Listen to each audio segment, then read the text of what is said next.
Oystering has been a way of life in Franklin County for more than a century. But 5 years ago, the industry came to a screeching halt when the oyster beds suddenly died. As News 13's Megan Gannon tells us in her special report tonight, it's been a long, slow process to repopulate the bay with oysters.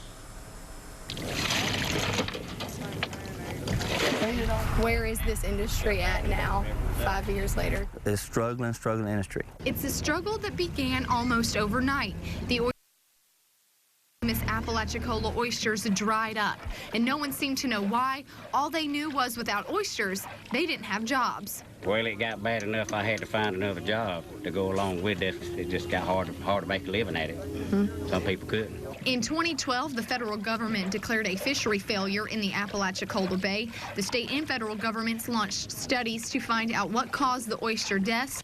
They placed the blame on a battle that's been going on for 30 years, the fight over water in the Chattahoochee-Flint Apalachicola River system, combined with a drought that lasted for nearly a decade.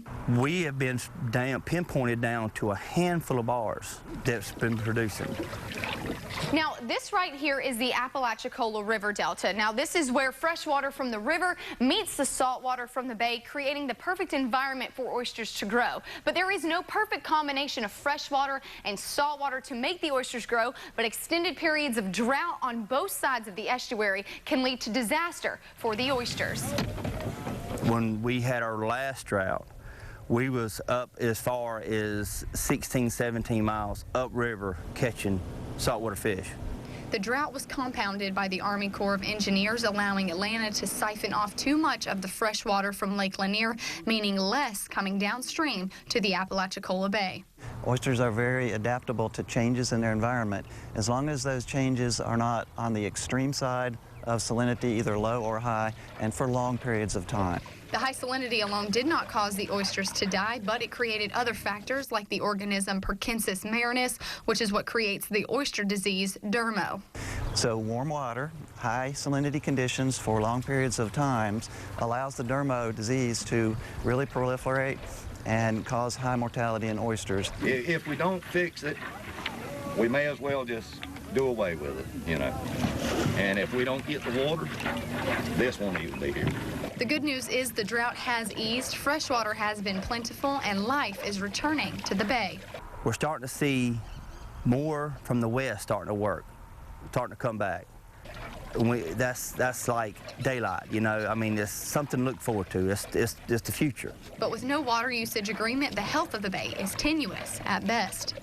Our next low flow will destroy this industry. I don't believe it'll recover from another drought year like the past.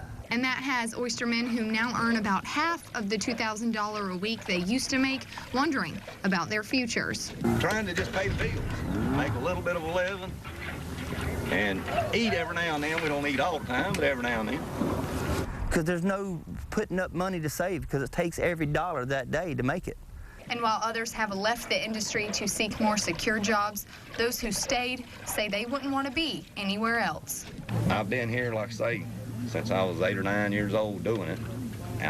I don't want to do anything else. A half a loaf of bread here is a whole lot better than a whole loaf somewhere else. In Franklin County, Megan Gannon, News 13. Florida U.S. Senators Marco Rubio and Bill Nelson filed a water usage amendment 2 weeks ago. Now, if it passes, the amendment would require Florida, Alabama, and Georgia's governors to agree on a water usage plan before the Army Corps of Engineers can reallocate waters in the Apalachicola, Chattahoochee-Flint River Basin.